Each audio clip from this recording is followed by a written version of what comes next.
All right. So I said I was going to do a Q&A this Sunday night. So I figured I would take a break on the El Camino because my back hurts from welding, looking straight up, doing the floors. But wanted to kind of just jump on here. Obviously, I had you guys submit some questions in that form, and then most of the questions I'm not going to answer directly, just because I'm going to give like a little update on the SEMA project because the majority of them was about SEMA, honestly, and obviously, like our booth, the car, if I'm going to have the swap done, if I'm going to have time to paint it, all those types of things. So if anyone is here, I would appreciate you guys telling me if you can hear me.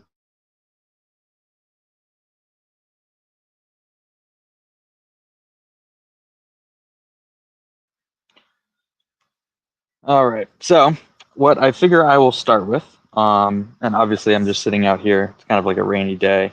Uh, hey Jesse, what's up, brother?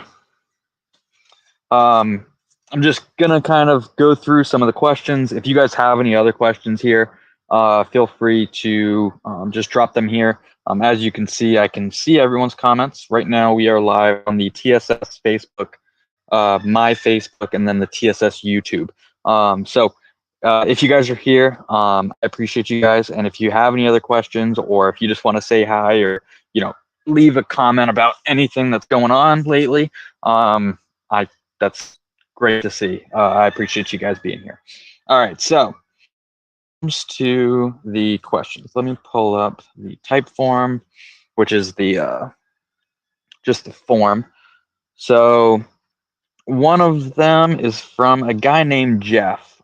First off, Jeff, thank you for filling out the form. And he asks, what kind of gun do you use? HVALP, LVLP, or HT?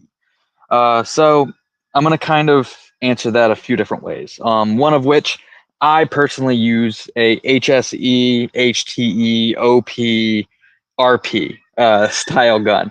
They're all kind of the same idea, just obviously a different brand and their marketing, right? SATA has RP. My guns, which is the spray source guns, are HSE. Luma has OP.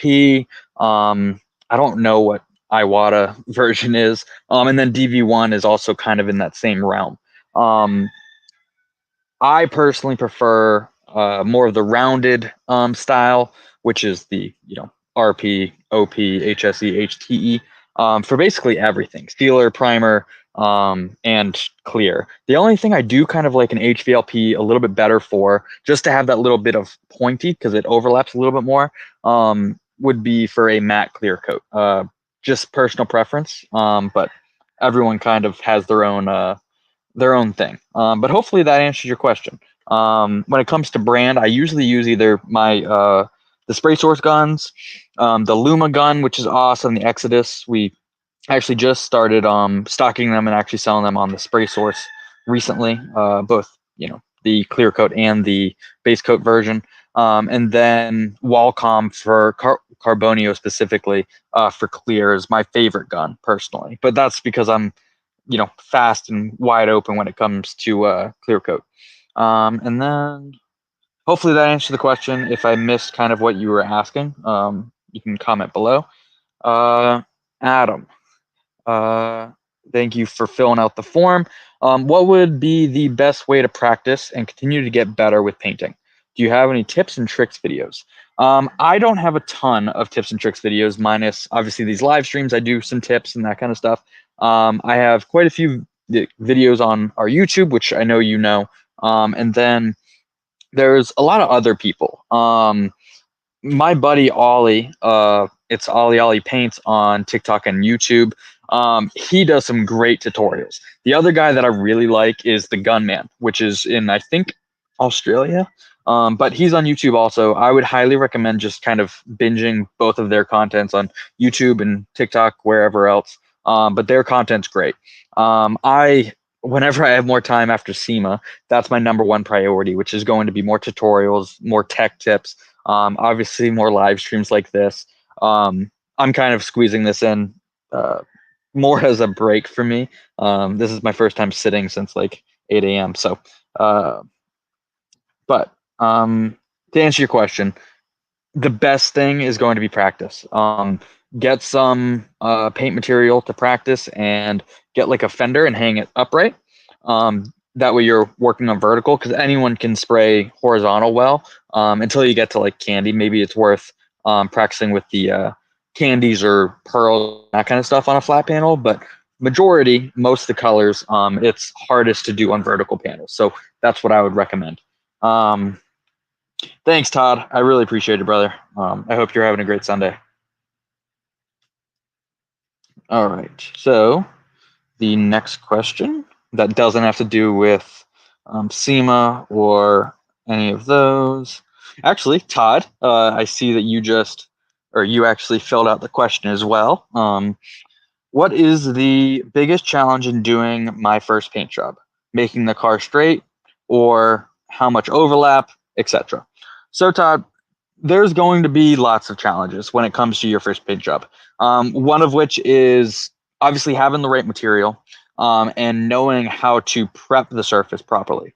When it comes to getting straight, obviously that's very important, but at the same time, that's not necessarily a hard thing to do. It just takes a ton of time and trial and error, right? So the main thing is you basically just keep working until it's perfect or how you want it, right? And to do that, you're going to want guide coat. That's going to be the biggest thing. You're going to want a really good high build and direct to metal primer, 2-in-1, ideally, like our 5300 or something along those lines.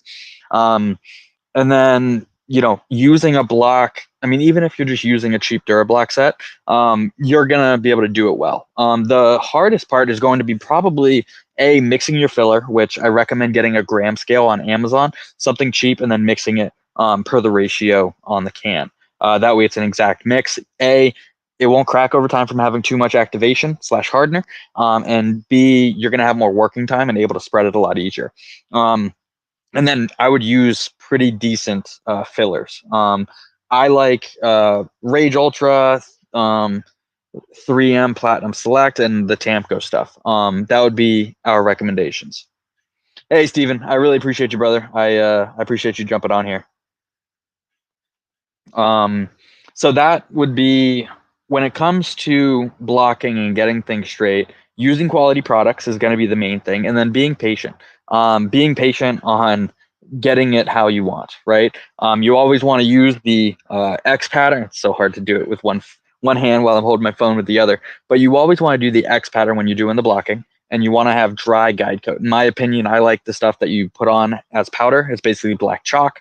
That would be my biggest tip for getting things straight. When it comes to the rest of spraying, it's going to be like 95% prep is going to be the biggest thing.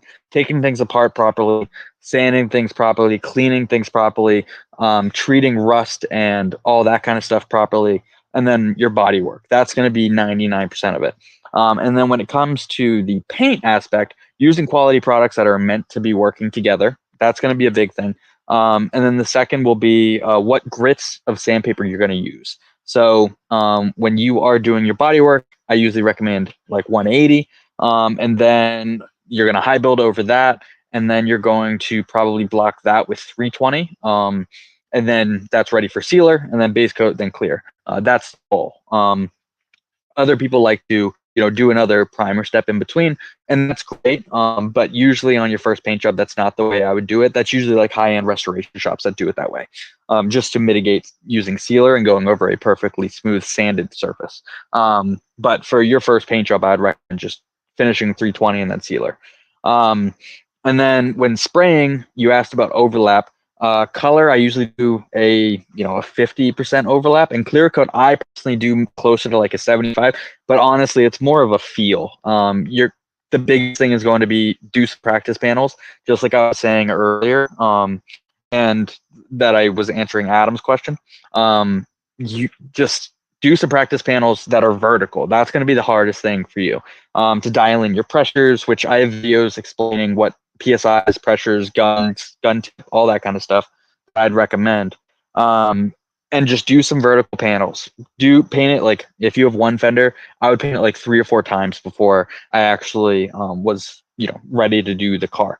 And that's just going to be base coat and clear coat and sealer, right? The primer, I mean, it's hard to mess up primer, and even if you do, you can block it flat pretty quickly because you're using heavier grit sandpaper. Hopefully that answers your question. As you get closer, feel free to reach out, or just fill out the form again with some other specific questions for the next live. And then, so the next one, Michael. I appreciate it, man. It's not much. Michael didn't have much of a question, but more of a statement. Basically, just saying that he loves the linear blocks for sanding and painting. And then says, I don't really have a question, but I have a 57 bird. What a difference in body and painting. Oh, after using the linear blocks. I'm glad you spent the money. I appreciate it, dude. That I also love the linear blocks as well. George, you just filled out the questionnaire and just says tech question. Fill it out again for the next live and actually put whatever tech question you have. Bradley, how to prep/paint a tri-stage Barcelona red metallic 2009 Corolla. So prep, obviously it depends on the condition. So if, let's say your let's say your car's in perfect condition, you're going to probably, and you're doing a color change, you're probably going to want to sand it with, say, 320, and then seal it with probably white. That's probably the ground coat that I'd use on the red. It really depends on, what the OEM recommends. It's either going to be white or like a gray sealer. And then you're going to use the base coat, which is going to be more than likely, I don't have the formula in front of me, but most reds are some sort of solid or pearl with metallic and that kind of stuff mixed in. But something that covers well and is easy to spray. That's usually the ground coat, right? And then the mid coat, which is like the pearl effect or the candy effect or whatever, is usually pretty translucent. It's more just for effect. So you're gonna have to back off the panel a little more and do, about a 50% overlap with that. But the hardest part's going to be actually doing the tri-coat, so the mid coat, that kind of stuff. I would recommend, again, just like I tell everyone, do a couple test panels before you dive in. That's going to be the biggest hurdle when you get to it. Just like every paint job, though, prep is going to be 90% of it. The ground coat, if it is like a more opaque color, you're going to spray it pretty close to the panel. I usually go about 8 inches. And then probably 2 coats will get you full coverage over white or the gray sealer, depending on what the OEM manufacturer recommends. And then once that flashes, I usually do 2 or 3 coats, depending on coverage. Obviously, depends on your manufacturer of the paint. Let that flash and then do the mid coat. Mid coat, I usually go a little bit lighter. Back off the panel another like 3 inches or so, and then 50% overlap. So if you start here, your next coat should be like here. So half of your fan, if your fan is your hand in this case, half of it is overlap. So if you watch where the fingers are, the palm would be the next. So that would be the lower part of your fan. And then, obviously let that flash, usually wait about 30 minutes and then go to clear coat. That's going to be the hardest part, is getting your overlap correct. And then otherwise, as long as you use quality products and mix it well and prep it well, it's basically the same as a normal paint job, just with a extra stage, basically. All right, so the next question I got, I would like to see a side-by-side of T-Rex and Tsunami. I don't understand what the difference is between super and normal color shift. Jennifer, I think I did actually answer maybe I answered this question on TikTok a couple weeks ago, but basically T-Rex and Tsunami are in the same family. Tsunami is the super version of T-Rex, more or less. What that means is it's more vibrant, it flops a little harder, it has more colors in it, that kind of stuff. That's really the main difference. So like T-Rex, you see a tiny bit of the blue at super sharp angles. Tsunami, that blue glows. It's a lot harder of a flop. It's a lot more vibrant of a blue, a vibrant maroon, red, rose gold, that kind of stuff. It's just brighter and more effect.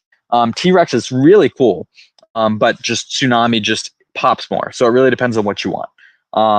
T-Rex, you're going to see a lot more of like that olivey green rather than like a forest green that you find in Tsunami. And then you're going to see like the gold, the copper, the rose gold, those types of hues, browns.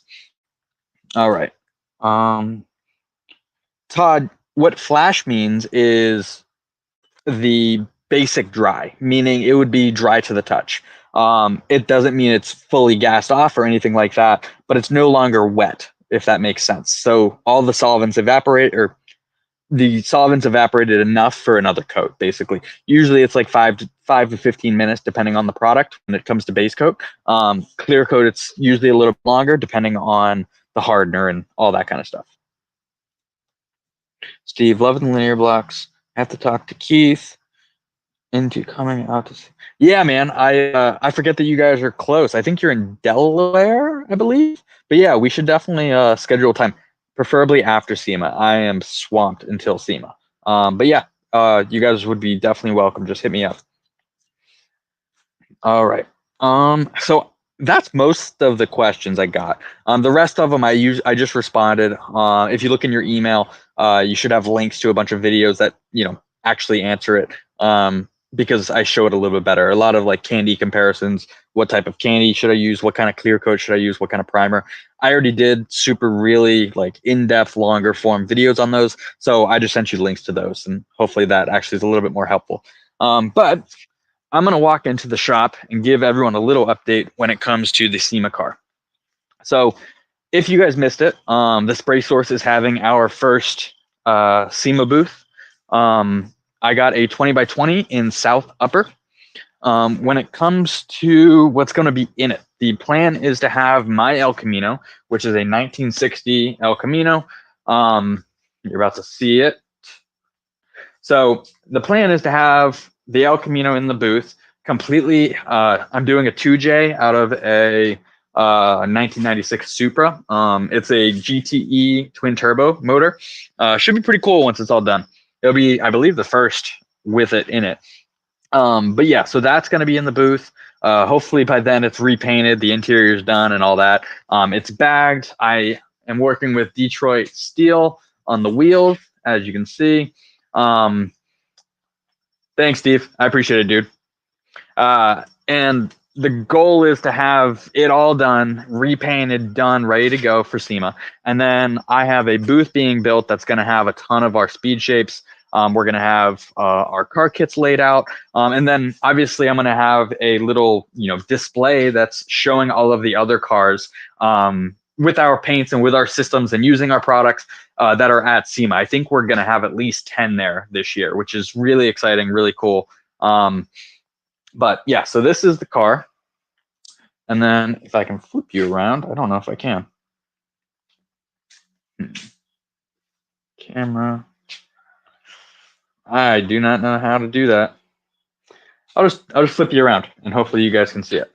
So I have the 2J about to start to get taken apart a little bit more. I have to change the oil pan. This oil pan needs to be back here because this is where the cross member of the car goes. And right now this is hitting it and leaving it, keeping the motor up a little bit too much. So it's not able to actually fit underneath the stock hood. It's important to me to make sure it stays underneath the factory hood. I kind of want it to look basically what it does now, just obviously refreshed from the outside. And then, obviously something pretty cool underneath the hood. The plan is I'm going to be reusing the factory mounts. And I actually bought these LS swap mounts that go right onto the factory mount, basically. Obviously, it's meant for an LS swap car, so it's not going to fit exactly on my motor, but I bought some plates. So you can see, basically, the idea is it'll be bolted to that, and then I'm going to build a custom mount from this to the motor. The plan is I have some universal mounts as well as some mounts for a 2J that go into a later model or a earlier model Supra. So like the Mach 3 or whatever, any of the older ones. But I have these things, which are kind of going to be like a middle mount, basically. I'm more or less taking and 2 different LS swap mounts and then 2 different JZ mounts, and kind of making my own. I already have these block off plates, which is going to be the base of the entire mount, which is pretty cool. So I'm going to basically be welding directly to that to make the custom mounts. But so right now, the plan that I've been working on it for the last 2 days, basically all day. The floors are just about done. I replaced basically the entire floor that's inside the cab. Completely gone. New ones made. I had to make them because you can't really find any aftermarket for these anymore. They have the Impala, but not the El Camino, of course. But nonetheless, floors are just about done. I have to go get some more gas for the welder, and then that'll be done probably tomorrow is the goal. And then also tomorrow, I want to have the oil pan swapped over. I thought I had the right gasket maker, but after looking up Toyota specs, I do not. So I'm going to grab that tomorrow. I'm just not going to work on that today. But yeah, so by the end of tomorrow, the goal is to have the oil pan changed, the floors done, and then ideally the motor sitting in the engine bay and starting to mock up the engine mounts. That's the goal. And that's obviously after working a full day at the shop and dialing stuff in at the warehouse and everything else. But yeah, by the end of tomorrow, worst case, Tuesday night, all of that should be done and ready to go. And then by the end of this week, I want to have the engine done. I had a bunch of people message me about the update video for the car and that kind of stuff. I have a ton of footage. It's actually, honestly, the video is already done. I just have to watch it and give my video editor any feedback, and then I can post it. In all reality, I just haven't had time / I haven't dedicated the time to watching the video and giving him feedback, because I'm sure there's a few things that I'm going to want to update and kind of give some more context. But yeah, anyways, that is the end of the live stream. I appreciate you guys. I'm probably going to do 1 or 2 other ones this week. So let me know if you guys have any other questions. Really appreciate you guys. Talk soon.